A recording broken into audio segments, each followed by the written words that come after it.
عیب جو اس میں موجود ہے وہ عیب بھی تجھے گھر کے اندر بیٹھ کر نجی اور ذاتی محفل میں بھی بیان کرنے کی اسلام اجازت نہیں دیتا، اور اسلام نے اس کو غیبت کا نام دیا۔ اور میرے نبی پاک صلی اللہ علیہ وسلم نے فرمایا یہ فعل کہ تو گھر کے اندر بیٹھ کر کسی کی عزت کے بارے میں بات کرے، سمجھ لے تو نے زنا سے بھی برا کام کیا، یہ بدتر ہے زنا سے بھی۔ یہ جو زیادتی اور ظلم ہے نا میرے بھائی، اس کو اسلام نے اس قدر زیادہ ناپسند کیا، اور اس پر اسلام نے اس قدر زیادہ احکامات بیان کیے۔ میرے نبی کریم صلی اللہ علیہ وسلم نے فرمایا قیامت کے دن اللہ مظلوم کے ساتھ ہوگا۔ اللہ کس کے ساتھ ہوگا؟ قیامت کے دن اللہ مظلوم کے ساتھ ہوگا۔ اور یہ لفظ ہیں حدیث مبارکہ میں ابن حجر علیہ رحمہ نے لکھے، اللہ قیامت کے دن مظلوم کے ساتھ ہوگا۔ اور اگلے لفظ سنو گے تو حیران رہ جاؤ گے، فرمایا اللہ قیامت کے دن مظلوم کے ساتھ ہوگا اگرچہ وہ مظلوم کافر ہی کیوں نہ ہو، اگرچہ وہ مظلوم اللہ اس کے ساتھ ہوگا۔ اللہ قیامت کے دن مظلوم کے ساتھ ہے، اگرچہ وہ والا رٹا نہیں کہ میری برادری کا ہے تو میں نے سپورٹ تو کرنی ہے نا۔ ہم تو ظالموں کے ساتھ ہوتے ہیں۔ ہمارے دیہاتوں میں رواج ہے کہ نوجوان کسی کی عزت پر ہاتھ ڈالتا ہے، کسی کی بیٹی کو بھگا کے لاتا ہے تو اس کے دوست اس کی مدد کرنا فریضہ سمجھتے ہیں، اس کو سپورٹ کیا جاتا ہے، اس کو رہنے کو جگہ دی جاتی۔ ہم یہ نہیں دیکھتے کہ وہ چوک میں لڑائی ہوئی ہے اور ہمارے بچے کی کسی کے ساتھ پٹائی ہوئی تو ہم تو بندوقیں، ڈنڈے، کلاڑیاں اٹھا کے چلے جاتے ہیں۔ وہاں جا کے تحقیق پہ پتہ چلتا ہے کہ ظلم تو ہمارے بچے کا ہے، تو پھر مدد کس کی کرنی چاہیے تھی؟ ہم کس کی کرتے ہیں؟ میرے نبی کریم صلی اللہ علیہ وسلم کو اپنی امت سے بڑا پیار ہے، حضور کو بڑی محبت ہے۔ فرمایا قیامت کے دن لوگ اپنے اپنے ممبروں پہ بیٹھیں گے پر میں سجدے میں گر کے اپنی امت کی دعائیں مانگوں گا۔ قیامت میں جو بچے گا وہ میرے نبی پاک کی برکت سے بچے گا۔ لیکن رسول کریم علیہ الصلوۃ والسلام نے فرمایا ظلم کر کے نہ آنا، تمہاری باقی کمیوں پہ میں پردے ڈلوا دوں گا، ظلم کر کے نہ آنا۔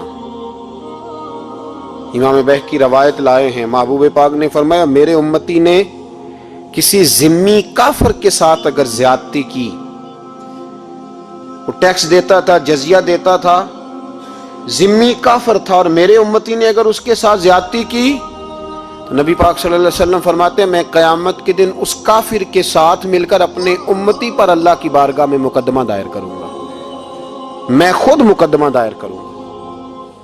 یہاں ظلم کی آندھیاں چلتی ہیں، طوفان چلتے ہیں، لوگ دوائیوں میں ظلم بیچتے ہیں، لوگ تعلیم کے نام پر ظلم کرتے ہیں، لوگ خیر کے نام پر ظلم تقسیم کرتے ہیں۔ یہاں اللہ اکبر ایسے ایسے رنگ دیکھنے کو ملتے ہیں۔ اب بنے گا کیا؟ کیا ہر زینب اسی طرح تڑپ کے چلی جائے گی؟ اس کا رزلٹ کیا نکلے گا؟ ہمارے یہاں تو نمبر گیم چلتی ہے، سیاستدان شعر لکھ کے لاتے ہیں، وہ ٹی وی پہ بیٹھ کے ایک دوسرے کو نیچا دکھانے کی کوشش کرتے ہیں۔ ساری سیاسی جماعتوں کے سربراہوں کو وہاں ہونا چاہیے تھا کہ نہیں ہونا چاہیے تھا؟ کیوں نہیں بولتے آپ لوگ؟ آپ کب بولیں گے؟ ابھی بھی وقت نہیں آیا آپ کے بولنے کا۔ ان کو وہاں ہونا چاہیے تھا کہ نہیں ہونا چاہیے تھا؟ یہ آپ کے نمائندے، ان کو ہونا چاہیے تھا وہاں؟ میرے نہیں ہیں، اللہ جانتا ہے، ایک بھی نہیں ہے ان میں سے، سوال ہی نہیں پیدا ہوتا۔ ہمارے یہ نمائندے ہوں گے؟ سوال ہی نہیں پیدا ہوتا۔ ہمارے نمائندے نہیں ہیں، یہ آپ کے بھی نہیں ہیں، بس تھوڑا سا وقت اور رہ گیا ہے، پھر انشاءاللہ سارا پاکستانی سمجھدار ہو جائے گا۔ یہ کسی کے بھی نہیں ہے۔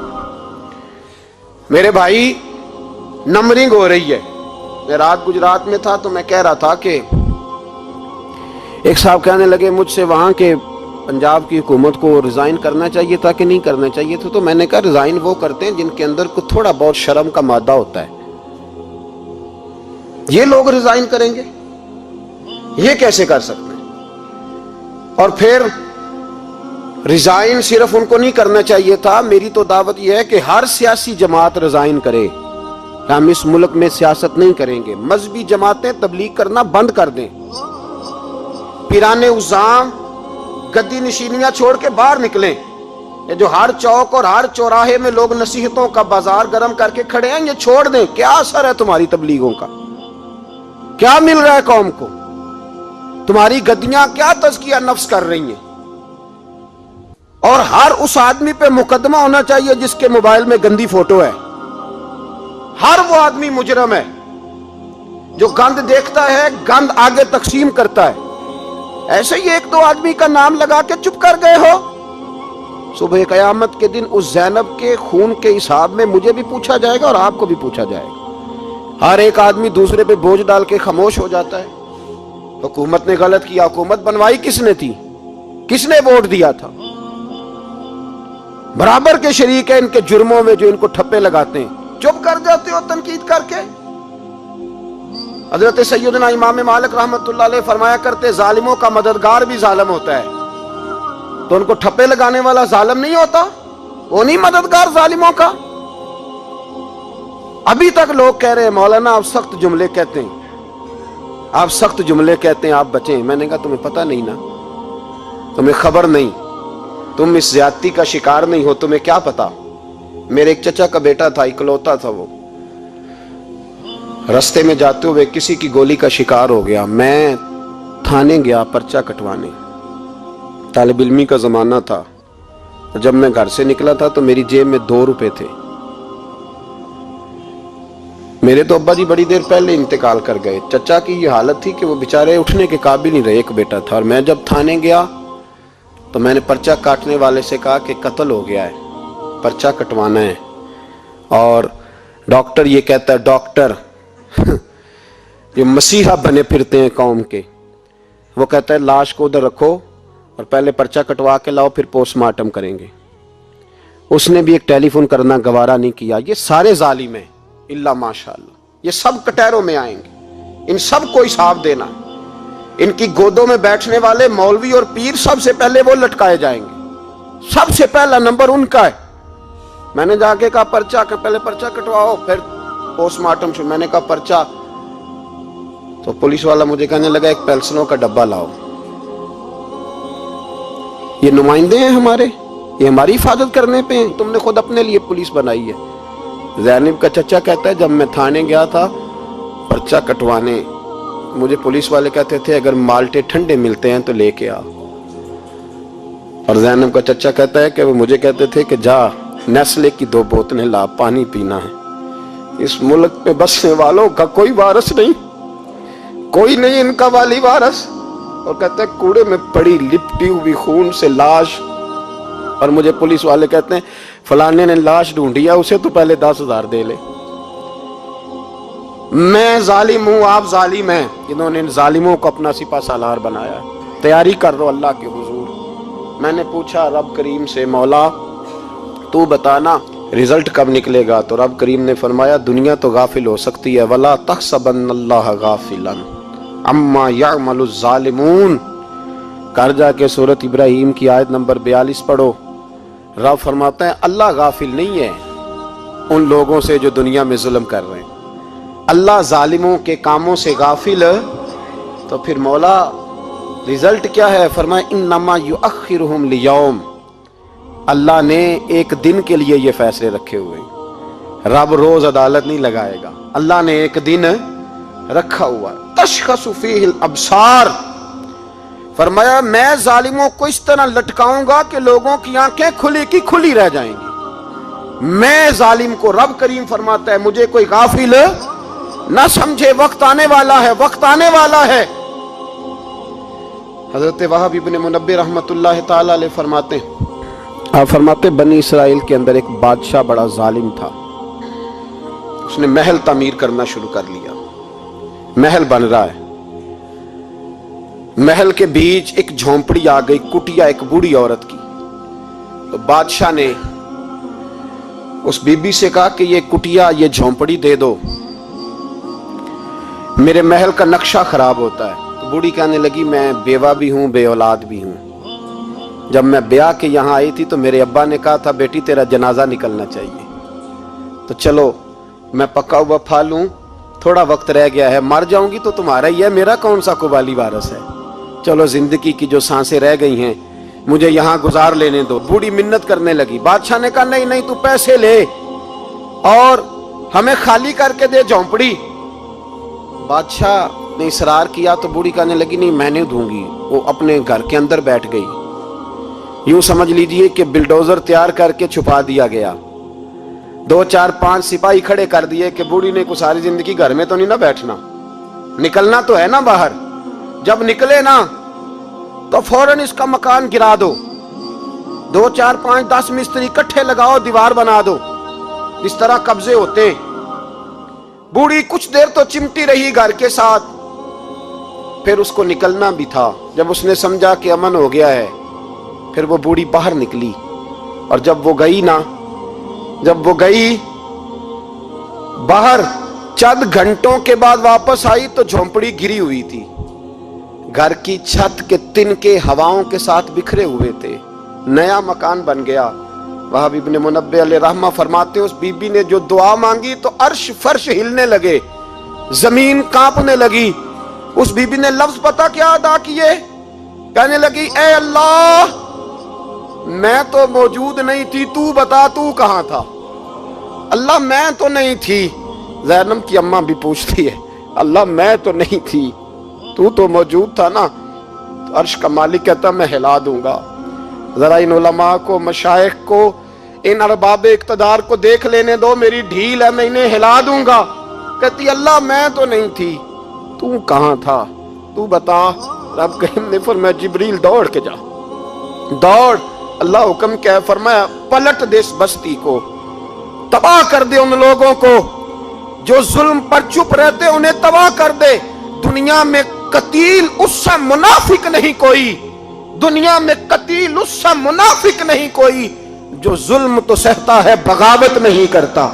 उससे मुनाफिक नहीं कोई। मुनाफिक बन के जीना बंद कर दो, अब मोमिन बन के जीना सीखो। इन जालिमों के खिलाफ बोलो। मेरे अजीज कहते हैं तबाह कर दो बस्ती को। बस्ती उलट दी, घर तबाह हो गए। याद रखो अर्श का मालिक कहता है तो मैं देख रहा हूं, वरना कोई मौजूद ना था, मैं तो था ना, मैं तो सारा कुछ देख रहा हूं। मैं इस वला तहसबन्नल्लाह गाफिलन अम्मा यअमलुज़ ज़ालिमून, लोग अल्लाह को गाफिल ना समझें। और फिर मीडिया चीखता है, कहता है जी बड़ा जुल्म हुआ। इस काम में सबसे ज्यादा किरदार इस बुराई को फैलाने में मीडिया का है। मीडिया तो बच्चों को गुनाह के तरीके बतलाता है।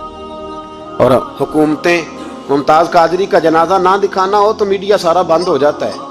फैजाबाद धरने का जुल्म ना दिखाना हो तो मीडिया सारा बंद हो जाता है। तो गंद रोकना चाहे तो गंद रुक सकता है कि नहीं रुक सकता? ये पाबंदी, ये टेक्निकली जमाना है। अगर ये बंद करना चाहे तो हर चीज अपनी जगह पे बंद हो सकती है कि नहीं? बोले। लेकिन हम तो रोएंगे ना, फेसबुक पे तस्वीर लगाएंगे ज़ैनब के साथ जुल्म हुआ, तो तेरी तो हमाम वाली दुकान पे गंदी फोटो लगी हुई है, तेरे तो मोबाइल में सारा गंद है। इस गंद की तरवीज और इशात में तो मैं और आप शामिल होते जा रहे हैं। गंद तो प्रमोट हो रहा है, इसी से तो लोगों के जज्बात उभरते हैं। अब्बा जी कहते हैं मुझे एतबार है, मुझे एतबार है बेटी पे। ये क्या तमाशा हुआ एतबार का? ये क्या बात हुई? एतबार किसको कहते हैं? हजरत जुनैद बगदादी रहमतुल्लाह ताला अलैह, आपसे किसी ने पूछा, मैं थोड़े दिन पहले, मुझे गुजरात यूनिवर्सिटी के कुछ तालिब इल्मों ने दावत दी, कुछ असातिज़ा ने कहा कि यहाँ सीरत सेमिनार है, आप आए। सियालकोट में जो कैंपस है, मैं वहाँ जब पहुँचा तो मैंने कहा यार ये सिर्फ लड़के होने चाहिए।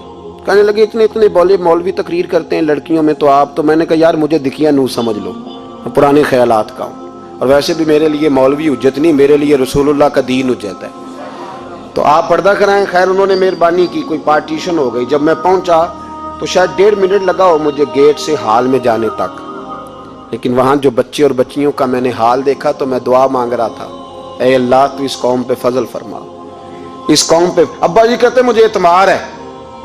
नाबीना से अभी अब्दुल्ला इब्ने मखतूम रदी अल्लाह ताला, वो आए हैं तो नबी पाक सल्लल्लाहु अलैहि वसल्लम ने फरमाया आयशा पर्दा कर लो, तेरे घर में बसने वाली बीबी सैयदा आयशा से भी पाक है, तेरी बेटी हजरत आयशा सिद्दीका से भी ज्यादा हुर्मत वाली है।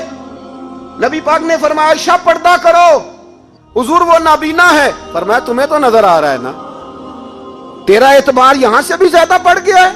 हजरत जुनैद बगदादी से कहा हुजूर हमें कुरान शरीफ पढ़ा दें। आपने फरमाया दरमियान में औरतें पर्दा डालें फिर पढ़ाऊंगा। कहा हुजूर कुरान पाक ही पढ़ाना है। तो हजरत जुनैद फरमाने लगे पढ़ाने वाले हसन बसरी हो और पढ़ने वाली राबिया बसरी हो और दरमियान में कुरान पढ़ा हो, फिर भी मैं उन्हें बगैर पर्दे के पढ़ने की इजाजत नहीं देता। यहां तो हाल ही कोई नहीं। इस गंद को रोज प्रमोट करते हो, नौजवानों के जज्बात बिखरते हैं और बिफरते हैं और फिर उसके बाद कहते हो कि आग ना लगे। ये कैसे हो सकता है? तुमने खुद आग लगाई है चमन में अपने, बेसबब गर्दिश अय्याम को इल्जाम न दो। तुमने खुद नूर का जुल्मत से किया है सौदा, करके तौहीन सहर शाम को इल्जाम न दो। ओ भाई याद रखो, जब तक ये गंद रहेगा फहाशी और उरियानी रहेगी। इंडिया के अंदर ज्यादती के वाकयात ज्यादा है पाकिस्तान की निस्बत। क्यों? इसलिए कि गंद ज्यादा है, फहाशी और उरियानी। इस्लाम ने तो नजर तक पर पाबंदी लगा दी, कहा अपनी नजर भी मोमिन झुका के रखे। जो चीजें सबब बन सकती हैं उन पर भी पाबंदी लगा के रखी। हम तवज्जो ही नहीं करते, ख्याल ही नहीं है, इसको प्रमोट किया जाता है। और सबसे दूसरी बड़ी वजह यह है कि मुजरिम को सजा नहीं मिलती। मुजरिम को सजा, बोलिए, वो छूट गया ना सरेआम एक बड़े आदमी का बेटा कत्ल करने वाला, छूट गया ना। वो जिसने सरेआम एक सिपाही कांस्टेबल को कुचल दिया था वो बच गया ना, आ गया ना बाहर। रेमंड डेविस कई गोलियां मार के बच गया ना। जब मुजरिम को सजा नहीं मिलती तो फिर गुनाह बंद। मेरे रसूल पाक सल्लल्लाहु अलैहि वसल्लम ने कानून दिया। कानून, एक औरत ने चोरी की, उसके हजरत सैयदना उसामा बिन ज़ैद हुजूर के महबूब सहाबी सिफारशी बन के आए, हुजूर थोड़ी लचक दे दे। नबी पाक ने फरमाया सुनो, मेरी बेटी फातिमा भी चोरी करती तो मैं हाथ काट देता। मुजरिम के लिए सजा जरूरी है, मुजरिमों को सजा मिलेगी तो हालात बेहतर होंगे। कहते हैं सरेआम फांसी लगाओ, कहते हैं कानून में गुंजाइश नहीं। तुम्हारे लिए कानून रोज बदल जाता है। जब मुतालबा किया गया ना कि सरेआम फांसी, जाग रहे हैं आप लोग, कैसे हो गए जी? चले मैं दुआ करता हूं, अल्लाह करे मेरी कौम जाग जाए, आमीन तो कह दें। अल्लाह करे आप लोग जाग जाएं और जागते रहें। आला हज़रत ने फरमाया था, मशवरा दिया था, सूना जंगल रात अंधेरी छाई बदली काली है, सोने वालों जागते रहना क्योंकि चोरों की रखवाली है। सूना जंगल रात अंधेरी छाई बदली काली है, सोने वालों जागते रहना, चोरों की रखवाली है। कहा गया सरेआम फांसी दो तो कहने लगे आइन में गुंजाइश नहीं चौक में फांसी देने की। और तुम्हारी जरूरत पड़े तो आइन में तरमीम हो जाती है। तो आज ज़ैनब को जरूरत पड़ी है तो क्यों तरमीम नहीं हो सकती? आज एक गरीब मजलूम माँ को जरूरत पड़ी है तो तरमीम क्यों नहीं हो सकती? इन्हें चौक में फांसी दो, इन्हें लटकाओ, इन्हें काट कर कुत्तों के आगे डालो ताकि हर एक की बेटी महफूज रह सके। और वो ज़ैनब किसी और की बेटी नहीं, वो मेरी बेटी है, वो मेरी बेटी है। अभी 6 साल की बेटी सीने पे लिटा ना और फिर उस बाप का दर्द महसूस कर, तुझे अंदाजा हो कि बेटी तो बेटी होती है। हातम ताई की बेटी नंगे सर दरबार रिसालत पे आई तो मेरे नबी पाक ने चादर दी। सलमान फारसी कहने लगे सोनिया काफर की बेटी है, तेरी पाक चादर है, मैं अपनी ना दे दूं? तो हुजूर ने फरमाया सलमान चुप कर जा, बेटियां सांझी होती, बेटियां सांझी होती हैं, चुप कर। काफिर की बेटी सही बेटी तो है ना, और बेटियां तो सांझी होती हैं। यहाँ इतना जुल्म और इतना हशर हो गया और कहते हैं पता नहीं चला। देखते हैं, करते हैं, सुनते हैं। याद रखो जुल्म कभी मिटा नहीं करता, जुल्म कभी। इसलिए ज़ैनब भाई, ज़ैनब तो मेरी बेटी है, ज़ैनब तो तेरी बेटी है, ज़ैनब तो उम्मत की बेटी है, ज़ैनब तो पाकिस्तान की बेटी है, ज़ैनब तो हर उस शख्स की बेटी है जो किसी भी बच्ची का बाप है, जो किसी भी बच्चे का बाप है। वो मिल्लत की बेटी है, इसलिए वो दुख किसी एक का नहीं, वो सब का बराबर का है। बस याद रखो इस मुआशरे में पहली बात ये कि इस गंद पे, बेहयाई पे कंट्रोल। दूसरी बात ये, तदारुक अर्ज कर रहा हूँ, मुजरिम को सजा मिले। अगर पुराने मुजरिमों को सजा मिलती तो कभी भी दोबारा जुर्म की किसी को हिम्मत। हजरत उमर के जमाने में जुर्म क्यों बंद हुए थे? तो इसलिए कि वो सरेआम कोड़े मारते थे, उनका दुर्रा लटकता था, वो किसी को गुंजाइश नहीं देते। किसी को गुंजाइश, गवर्नर का बेटा भी ज्यादती करता तो चौक में खड़े होकर दुर्रे मारते। फरमाते लोगों की माओं ने उन्हें आजाद पैदा किया, तुमने कैसे गुलाम बन लिया। यहां जब कानून बदलता है और फिर शिकवा है, हमें गरीब आदमी ने तो पर्चा दर्ज कराना हो तो उसको तो चौधरी साहब भी वक्त नहीं देते, उसको तो चौधरी साहब भी कहते हैं गड्डी कराई आ, पैसे है नहीं थाने जाने दे, उत्थे पैसे लगते हैं। जालिमों डरो अल्लाह ताला से, डरो। और गरीब आदमी चला जाए थाने तो उसको पुलिस वाला पूछता है, वो कहता है किस तरह हुआ था, किस तरह करके हुआ, तफसील बता। और फिर वो दो कहता है तू जा, अभी मैं कोशिश करता हूँ, मैं पहले उनको फोन करता हूँ मुजरिमों को, फिर उसके बाद तेरा। और तगड़े आदमी पे दरखास्त आ जाए कभी तो उसको फोन करके पूछते हैं चौधरी साहब की करना है पर्चे दा, फिर वो खुद फोन करते हो। ये अमीर के लिए कानून और है और गरीब के लिए और है, ये किस तरह हो सकता है। मेरे नबी करीम सल्लल्लाहु ताला अलैहि वसल्लम ने इंसाफ की फराहमी छोटे बड़े के लिए एक रखी। और याद रखो हिसाब तो देना है, हिसाब बोल के बताइए, हिसाब जो ज्यादती करेगा उसने हिसाब और देना पड़ेगा। यहां नहीं दोगे तो वहां दोगे, हिसाब तो बहरहाल उस मुजरिम ने तो देना है। लेकिन अरबाब इख्तदार ने भी, हजरत उमर फरमाया करते थे मेरे दौर में कुत्ता भी प्यासा मर गया तो हिसाब मैंने देना है, क्योंकि मेरी हुकूमत थी, कुत्ते को पानी मिलना चाहिए था, उसके दरवाजे तक पानी पहुंचना चाहिए था, हिसाब तो देना है। हर उस शख्स ने जो सोशल होने का दावा करता है, जो मुआशरे में किसी भी तरह का कोई किरदार अदा कर रहा है, उसने बहरहाल हिसाब, ये मुश्तरका मामला है, इसमें अरबाब इख्तदार का तो अशर होगा, वो तो दुनिया देखेगी, लेकिन बाकी भी अपनी जिम्मेदारी का एहसास करें, बाकी भी ख्याल करें। सुनो और याद रखना इस बात को, गौर करें कि आज मेरी तरफ देखे मेरे भाई। एक मकरान शाह बादशाह गुजरा है ईरान का, कुछ नरम दिल था, उन्हें सैर करने निकला, दरमियान में पुल आता था, एक दरिया था, उसका पुल था, पुल के उस पार जंगल था, सब्जा था, सैरगाहें बनी हुई थी। बादशाह वहां 2-4 दिन रहने का इरादा किया। जब बादशाह वहां पहुंचता है ना मकरान शाह, तो उसने देखा कि वहां 2-3 दिन क़याम करना है, झील है, सैरगाह है, वहां उसने रुकने का प्रोग्राम बना लिया। बादशाह तो अलहदा उसके लिए रिहाइश थी, सिपाही अलहदा रहते थे।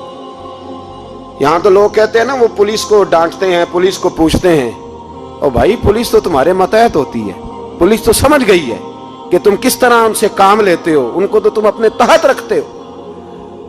पुलिस वाले अलहदा रहते थे, उसके साथ जो सिपाही गए हुए थे, गनमैन गए हुए थे। मकरान शाह सैर सपाटे में रहता था। एक बूढ़ी औरत थी, उसकी एक गाय थी, वो जंगल के अंदर बूढ़ी रहती थी, गाय उसकी वहां चरती रहती थी। शाम को वो गाय घर लौटती, बूढ़ी दूध पी के सो जाती। सिपाही उस बूढ़ी के पास आए, कहने लगे तेरी गाय बड़ी सेहतमंद है, हमारे हाथ बेच दे। बूढ़ी ने कहा मेरे बुढ़ापे का सहारा है, उसका दूध पी के मैं जिंदा हूं, बेचूंगी नहीं। वही वाला काम जो हमारे मुल्क में होता है कि कीमत के साथ जमीन देनी है कि मुफ्त देनी है। जब बड़े आदमी को पसंद आ जाती है तो कहते मोल देनी है कि मुफ्त देनी है, तो देनी पड़ती है, गरीब है क्या करे, मजबूर है, मजलूम है। कहा बूढ़ी औरत से सिपाहियों ने बेच दे, कहा नहीं, कहने लगे नहीं बेचेगी तो हम ले लेंगे। उस औरत की गाय जबरदस्ती सिपाही ज़िबा करके खा गए। बूढ़ी ने बादशाह तक पहुंचना चाहा, लेकिन उसको पहुंचने न दिया गया, मना कर दिया गया, उसकी रसाई ना हो सकी, गरीब औरत थी। जिस दिन मकरान शाह वापस आ रहे थे ना, सैर करके पुल से गुजर रहे थे, तो किसी ने बूढ़ी से कहा कि बादशाह गुजरेगा। वो छुप के पुल पे बैठ गई, और मकरान शाह जब पुल से गुजरने लगे तो बूढ़ी आगे आई और उसके घोड़े की लगाम पकड़ी। ऐसा जुमला कहा कि मकरान शाह चकरा के जमीन पे गिरा। और बूढ़ी कहने लगी मकरान शाह, तेरे सिपाही मेरी गाय ज़िबा करके खा गए हैं, तू बता उसका हिसाब इस पुल पे खड़े होकर देना कि पुल सिरात पे देना है। बता यहां खड़े होके देगा कि वहां खड़े होके देगा, बोल। अरबाब इक्तदार, हुकूमत के वाहनों में बैठने वालों, बताओ ज़ैनब का हिसाब कसूर के चौक में खड़े होके दोगे कि मैदान महशर के चौक में खड़े होके दोगे?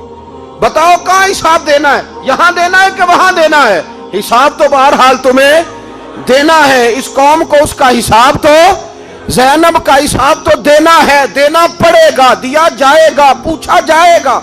बताओ यहां देना है कि वहां देना है? देना तो पड़ेगा।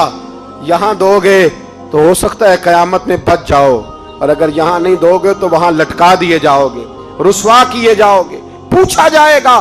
مکران شاہ چکرا کے گرا زمین پہ اور گر کے کہنے لگا بی بی میں وہاں حساب نہیں دے سکتا، دو دینا یہیں لے لے، جو لینا یہیں لے لے، آ جاؤ آ جاؤ، وقت ہے، گنجائش ہے، مہلت کے دنوں میں توبہ کر لو، پلٹ آؤ، اللہ کے حضور حاضر ہو جاؤ۔